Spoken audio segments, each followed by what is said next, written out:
We saw the tweets from President Trump earlier today saying he's open to another meeting. We've seen him walk back his comments.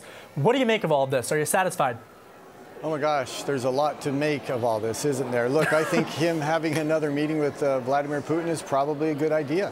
And the subjects that they would discuss, when you go through those, again, terrorism, security in Israel, some of the different areas that we could work globally, I think that's a good idea. But it has to be done through this lens, and that is Vladimir Putin is not our friend. And Vladimir Putin does not want to benefit America, and he doesn't want to benefit democracy around the world. And as long as I think we're careful about it, we should engage them. I've always said we should be talking with them, but it's got to be done in a realistic fashion.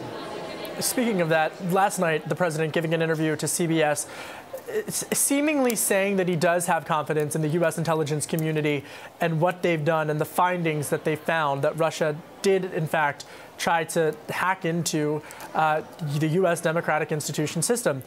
Are you satisfied, Congressman, with the president's satisfaction or his communication in his satisfaction with the intelligence community? Well, I am, and honestly, I never actually doubted that. I've had enough time to talk with Mr. Trump that I knew that he respected our work and that he understood that, look, there's just no question that Russia attempted to interfere in the election in 2016. There's no question they're going to try in this November and in 2020. This shouldn't surprise anyone. It's been going on for generations. But I think sometimes Mr. Trump conflates two issues, and that is the reality that they did try to interfere and then this idea of collusion, which, you know, to be fair to him, he's been accused of treason for more than 2 years. I can understand why he's defensive about that, but they are two separate issues. No evidence of collusion. That's not just me. Many Democrats admit that. And Mr. Mueller to date hasn't had any indictments that indicate collusion at all. But the reality of interference, there's just no question that that took place. And again, that it's going to take place in the future. We have to be better at countering that. And yet the president's friendly posture with President Putin, would that provide ammunition to the Mueller probe that's investigating potential collusion? Yeah, I don't think it really provides ammunition because that's just him trying to develop a relationship with another world leader.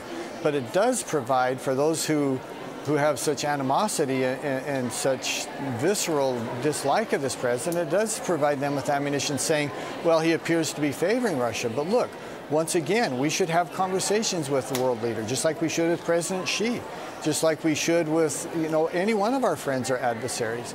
But, you know, one of the unfortunate outcomes of this is it did kind of play into that narrative, and I think that's very unfortunate. And would this cooperation with Russia also involve this idea that has been put forth about Vladimir Putin wanting Russian authorities to pose questions to the former U.S. ambassador to Moscow, Mr. Michael McFaul? I mean, this has never been done in the past. Yeah, I think it's a meaningless suggestion. I mean, what in the world is Mr. McFaul under investigation for in Russia? I mean, nothing that I'm aware of. And certainly, even if they were to make claims that he was, it would be meaningless to me. Of course he's not.